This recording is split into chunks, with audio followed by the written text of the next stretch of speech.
everyone, welcome to the another session of graphic designing, the continuation part.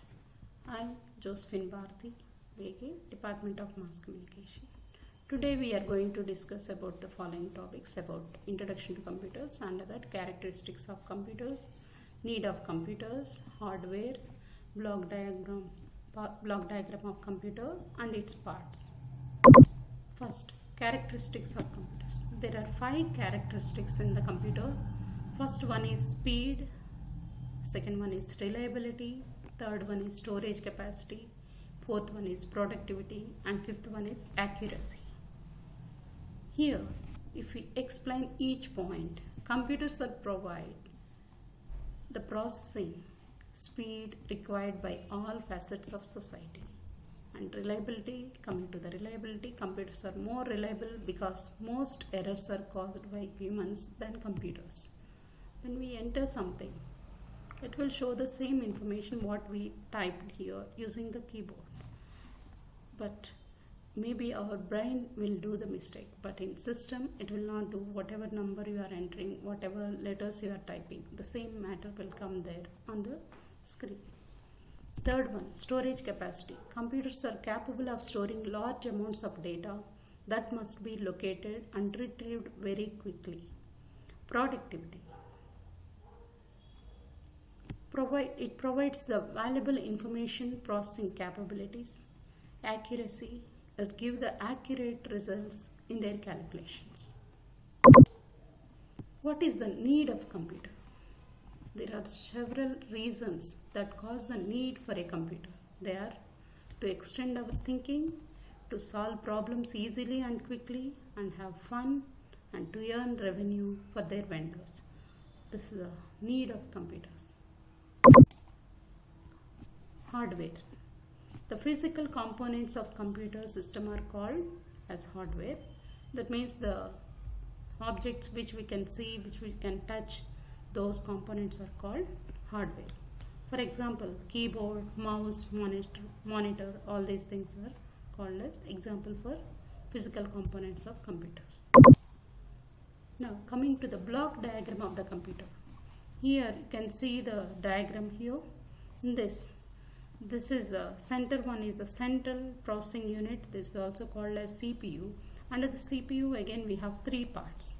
You can see that 3 parts. First one is arithmetic and logical unit. We can call it as ALU. Second one is control unit. And third one is memory unit. These are the 3 parts available under CPU. Now, how computer works? I'll explain in this diagram. First, the user will give the instructions to the computer. How the computer works? Input, process, output. That basis computer works. First, we'll give the instruction to the computer using the input device. It will directly go to the CPU. Under the CPU, again we have 3 parts. Which part it will go? The direction is already given here in this diagram. You can see that from input device to control unit it will go. What is the function of control unit here? Control unit converts the user level language into machine level language, because computer cannot understand the normal natural language what we are speaking now. Okay, so the data will be whatever instructions are given using the input device to control unit.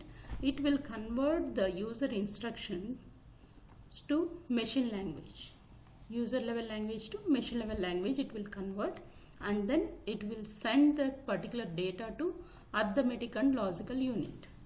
Whatever instructions are given to the by using input device to control unit, that instructions will be converted to machine language and sent to the arithmetic and logical unit. You can see the up arrow here. After getting the instructions in the control unit, it will send this to arithmetic and logical unit. Next step, arithmetic and logical unit will start doing the process.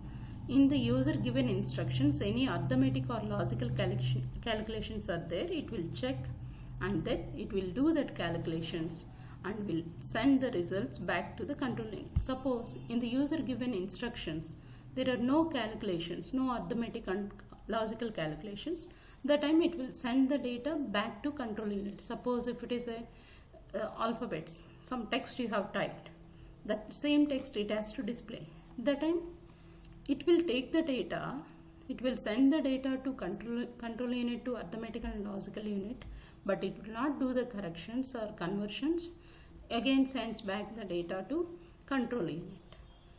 Okay, if any calculations are there, the arithmetical and logical unit will do the calculation and results will be sent back to the control unit. After that, again control unit work starts.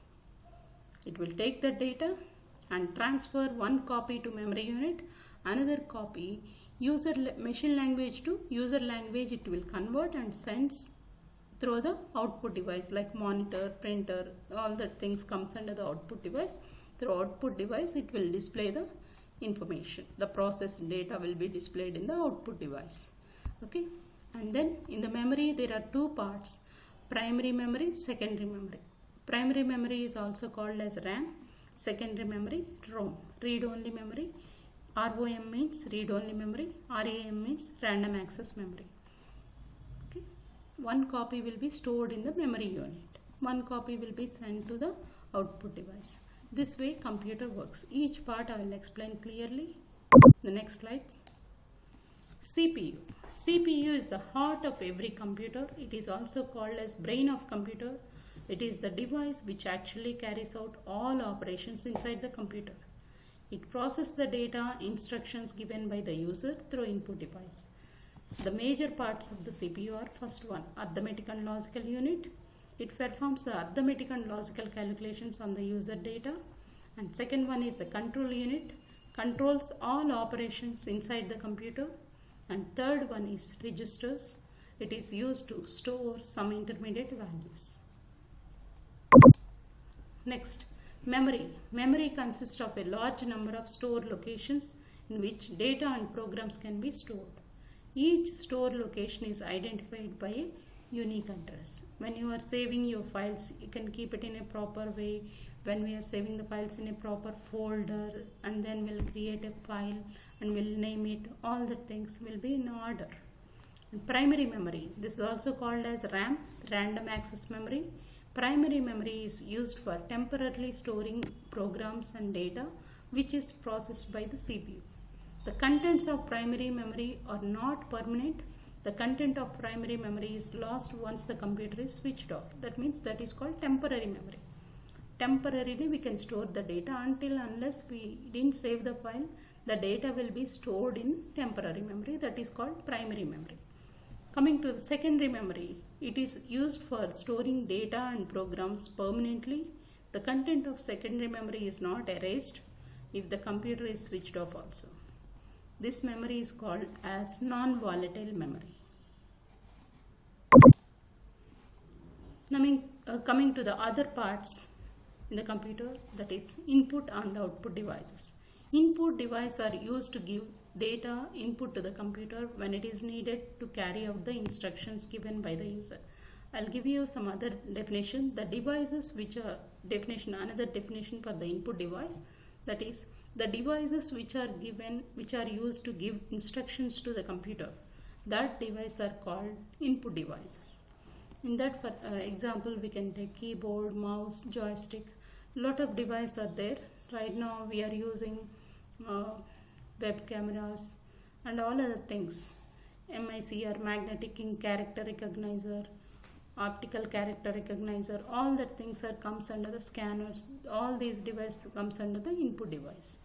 Output device. Output devices are used to display the results obtained by executing the instructions given by the user. We can call output device also. I'll give one definition, separate definition for this. The device which helps you to display the processed data, the information where we can see, those devices are called output device. For example, monitors, printers, LCD projectors, speakers, all that things comes under the output device. And also input device allows the user to input the data into computer for analysis or storage as well, and as give commands to the computer. Examples of most common input devices are keyboard and mouse. Special purpose input device includes MICR, magnetic ink character recognizer, OMR, optical mark reader and barcode reader, and scanners, all these things comes under the input devices. Thank you.